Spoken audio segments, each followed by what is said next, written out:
Filosofía aquí y ahora. Movimientos políticos en Argentina.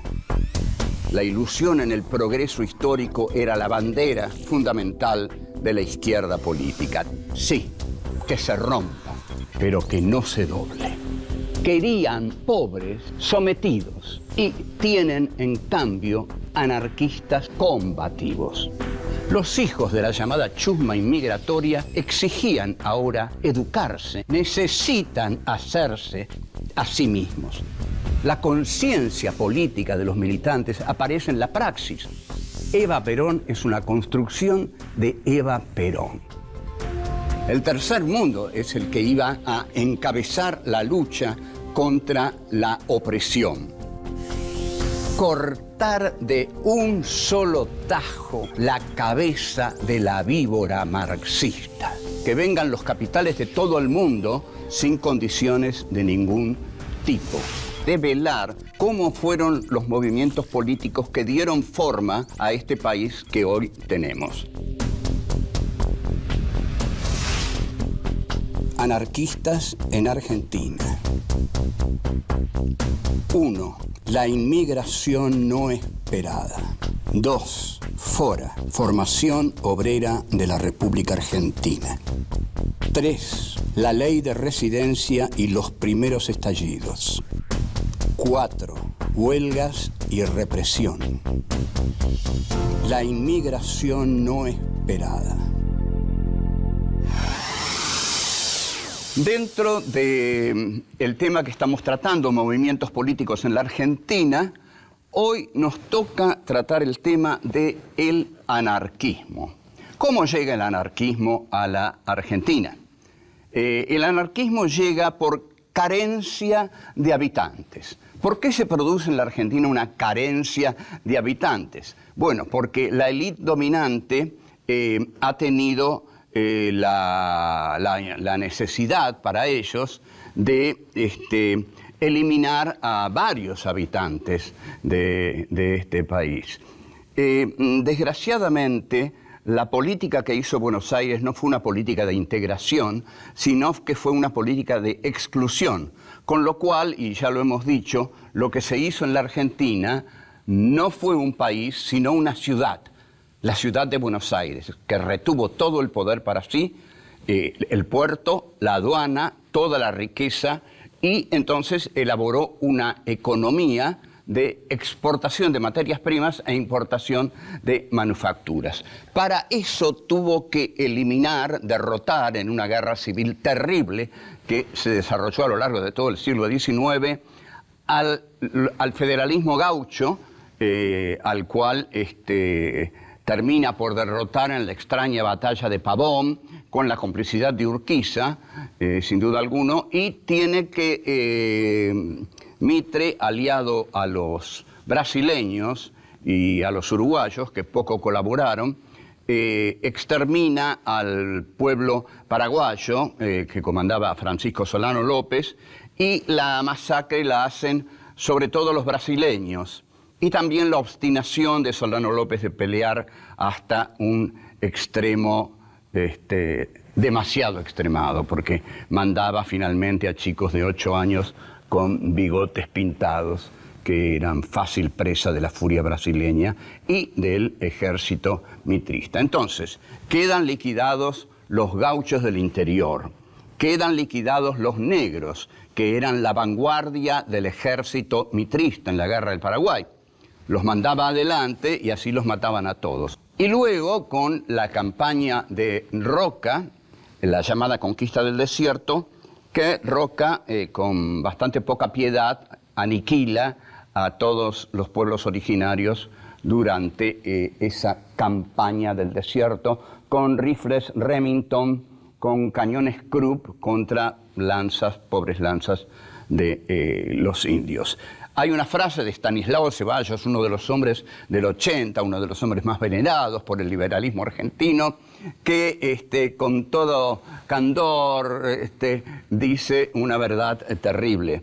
El Remington ha enseñado a los indios que un batallón puede pasearse por la pampa sembrándola de cadáveres. Esto aprendieron los indios con el Remington. Entonces, En resumen, Buenos Aires, para fortalecerse en la hegemonía total del país, ha tenido que exterminar a todos aquellos que se le oponían, con la complicidad de Urquiza y la exterminación del Paraguay, de todas las montoneras del federalismo gaucho, de los negros y de los pueblos originarios de la Patagonia. Queda solamente Buenos Aires. Entonces, Alberdi, que ya había dicho, gobernar es poblar, e Ignacio Anzoátegui, que era un nacionalsocialista, un nazi argentino, en un libro que publica, en el capítulo sobre Alberdi lo empieza diciendo: dijo gobernar es poblar y nunca se casó. Bien, entonces, ¿qué es lo que queda? Bueno, hace rato que se les había ocurrido la idea de traer inmigrantes de Europa. En el Facundo de Sarmiento se expresa qué inmigrantes quiere Sarmiento. Quiere a daneses, y pone el ejemplo de la colonia danesa, y pone el ejemplo de las cortinitas, que están muy prolijas con sus ganchitos, y que todo está limpio y que todo está hermoso en la colonia danesa. Pero no vienen daneses. Los inmigrantes que vienen son ácratas, anarquistas, polacos, judíos, italianos, rusos, en fin. Yo diría que llegamos todos nosotros a este país, que venimos a reemplazar a los que los molestaban antes. Si antes los molestaban los indios, los gauchos y los paraguayos y los negros, ahora llega otra expresión del afuera, porque el adentro es Buenos Aires. Buenos Aires siempre se siente dueña de la Argentina, dueña del adentro que es la Argentina. Todavía no ha fabricado una identidad nacional como para oponerle a esta inmigración ultramarina que viene del otro lado del océano. Esta chusma ultramarina, como le dicen tan delicadamente siempre los hombres de Buenos Aires. ¿A dónde llega la chusma ultramarina? ¿Dónde la ponen los elegantes hombres de la élite del 80, tan elogiada por nuestros prohombres de nuestra ilustrada derecha? Ya vamos a ver a dónde llegan los pobres inmigrantes. Volvemos. 2. Fora, Formación Obrera de la República Argentina. Llegan los inmigrantes, llegan del afuera y llegan al adentro. Y el adentro pertenece a los prohombres de la patria. Llegan al hotel de inmigrantes. Se ha hecho un hotel para recibirlos. Y en ese hotel hay algunos carteles. Por ejemplo, hay algunas consignas que dicen: en este país al que usted llega, como en todos los países, hay vencedores y vencidos. Con lo cual les está diciendo que ellos llegan ya como vencidos al país de los vencedores. Usted se va a alojar en este hotel los días que sea necesario. Si tiene que dormir en el suelo, no será la primera vez que lo haga. O sea, hágalo, duerma en el suelo. Los inmigrantes llegan a un país que los recibe de un modo hostil y que los llama para que trabajen. Porque en realidad los dueños de este país no tenían el hábito de trabajar. Total, ¿para qué van a trabajar en un país que la tierra es tan fértil, las vacas están por todos lados, el trigo crece? Bueno, las élites gobernantes no quieren trabajar, entonces traen a los inmigrantes para que trabajen. No les tienen miedo a los inmigrantes en un primer momento, aunque les parecen unos grasas europeos y hubieran querido que viniesen ingleses, alemanes, franceses, pero aquellos tenían mejor trabajo en Europa. Entonces aquí viene la desgracia de Europa, los hambrientos de Europa, y son utilizados para trabajar en trabajos deleznables. Ahora bien, los anarquistas, cuando advierten esto, se unen en la primera organización sindical poderosa que va a hacer frente al maltrato de la élite dominante de Buenos Aires. Es la Fora. Estos anarquistas que se unen en la Fora traen ideas desconocidas en la República Argentina. Y por primera vez se empieza a dar la formación de una comunidad obrera en la Argentina, cosa que no existía antes, porque los gauchos no eran obreros, eran gauchos, iban a caballo, no había fábricas donde trabajaran. Ahora empieza a haber algunas fábricas, pero a muchos los mandan al campo. Pero el campo comienza a industrializarse, pero para el campo. Es decir, se importan maquinarias destinadas a el trabajo con el campo, a enviar trigo y a enviar ganado a Europa. Las clases dominantes se ven muy alarmadas por un hecho que ocurre en 1871 en París, que es la Comuna de París. Hay un texto notable de esto en Marx, que es Las guerras civiles en Francia, que es el que mejor narra este hecho. Los obreros se levantan en la Comuna de París, Francia está en guerra con Prusia, con Alemania, con su ministro de acero Bismarck, y Francia está siendo derrotada en esa guerra. Pero fíjense qué interesante. Alemania y Francia se unen porque hay una revuelta socialista en Francia, en París. Entonces se reúnen y dicen, bueno, caramba, nosotros tenemos diferencias, pero son diferencias entre señores burgueses, como somos nosotros. Pero no podemos permitir que la hidra marxista esté creciendo en París y no hacer nada. Suspendamos la guerra. Se suspende la guerra y el señor Thiers, que era el primer ministro de París, incluso con ayuda de tropas alemanas, asesina a 33.000 obreros aplastando la Comuna de París. Con lo cual vemos que la cuestión nacional entre Alemania y Francia queda de lado cuando aparece la cuestión social. No, entre nosotros no. Es más grave aquello. Señor Thiers, por favor, actúe. Thiers actúa y mata a 33.000 obreros. Bueno, volvemos enseguida. 3. La ley de residencia y los primeros estallidos. Para que tengamos una idea de cómo afectaba la llegada de la inmigración en la élite dirigente porteña, hay un texto de Miguel Cané, el que redactó la Ley de Residencia de 1902, texto cruel. Miguel Cané, de quien todos hemos leído inocentemente, juvenilia, en el colegio secundario. Miguel Cané, bibliografía obligatoria. Entonces, este señor tan puro que todos tuvimos que leer juvenilia y decir, qué lindo librito, qué encantador, qué encantadora persona debe haber sido Miguel Cané. Bueno, no, era un paranoico en todo el sentido de la palabra. Hay un texto de Cané que recuperó David Viñas en Literatura Argentina y Política. El texto de Cané está incluido en Prosa Ligera de 1919.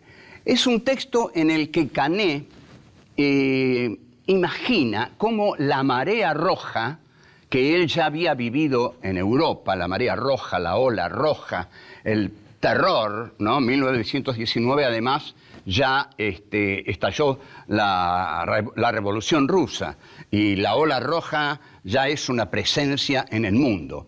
Entonces, lo que tiene miedo Cané es que la marea, esa marea roja, llegue a Buenos Aires como invasión.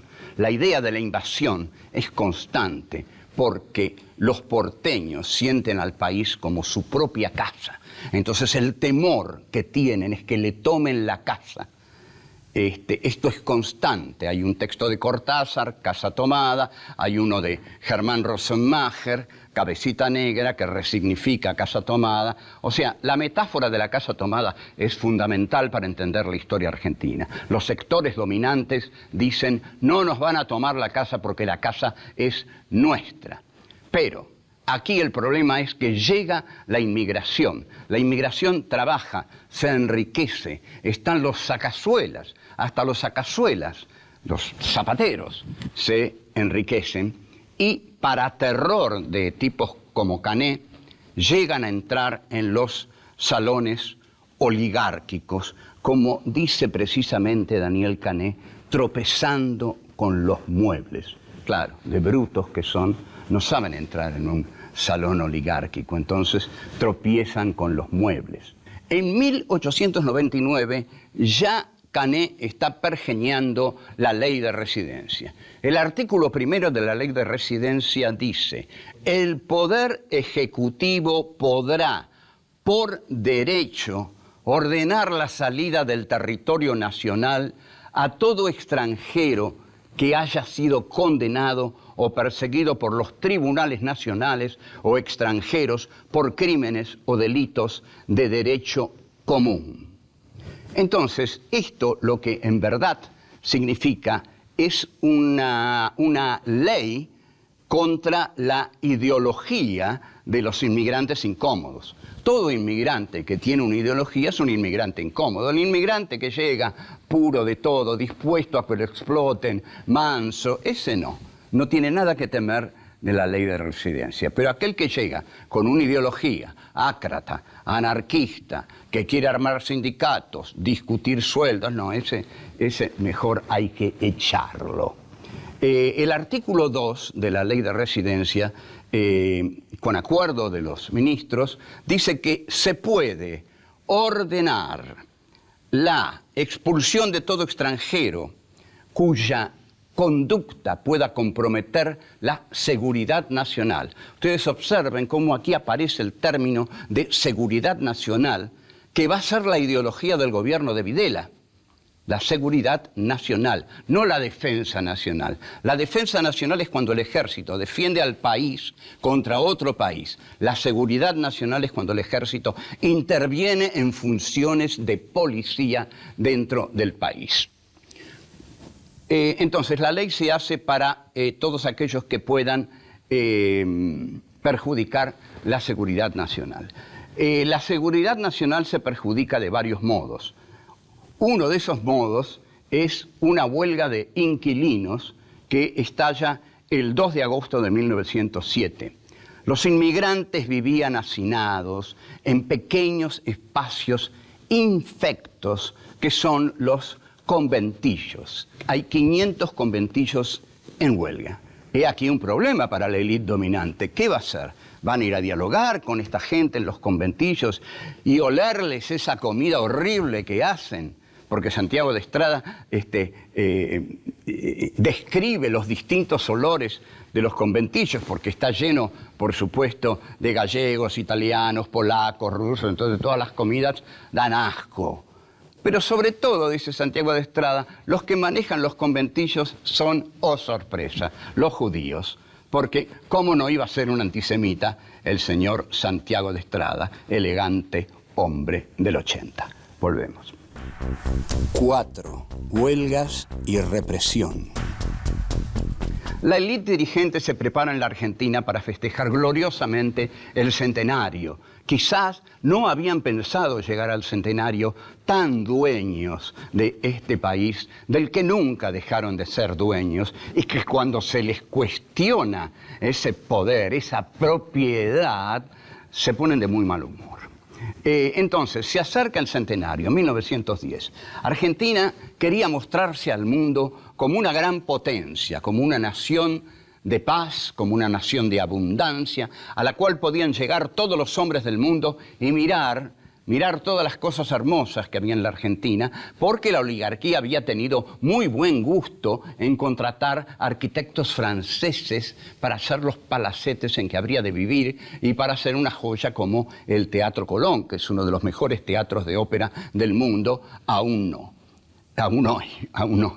Pero la Fora decide otras cosas. La Fora decide conmemorar combativamente el 1 de mayo de 1909, que es el Día del Trabajador.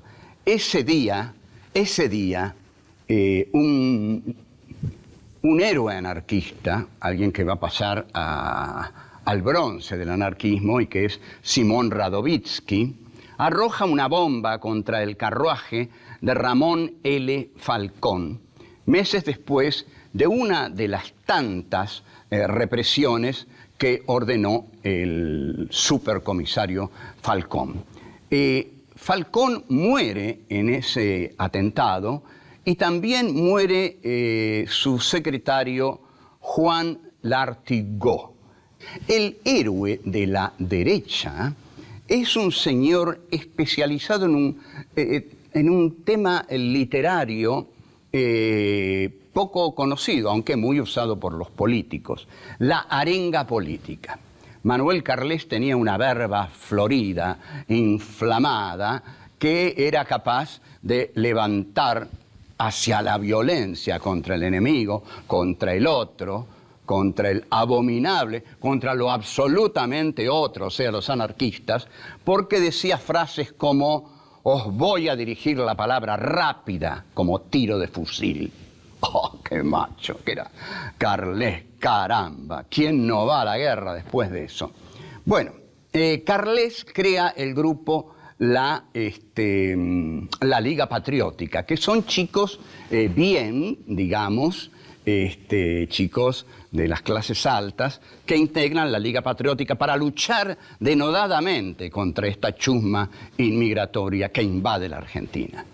En 1919 estalla lo que se llama la Semana Trágica. Fue una semana trágica. Ahora, lo que estamos tratando aquí, en lo hondo, en lo profundo, son los intentos de la oligarquía argentina para incorporar a una inmigración que le es demasiado arisca para lo que ellos pretendían.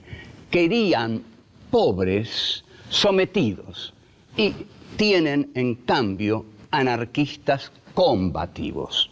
El poder sigue siendo el de los terratenientes. Los anarquistas no cuestionan el poder ni piensan tomar el poder. Saben muy bien que el poder no se toma así nomás y que no hay situaciones prerevolucionarias así como así que caen del cielo. Ahora, antes quiero decir un par de cosas sobre la huelga de 1919, la Semana Trágica. Fue una huelga que estalló en los talleres Bacena y pararon cerca de 2.000 obreros. Y hay un chiste, es un chiste, pero todo chiste es conceptual, trae un concepto, y este chiste ya lo creo. Los muchachos de Manuel Carles, que le decían rusos a los judíos, le dicen que en el barrio de los rusos se esconden los rusos, o sea, los comunistas.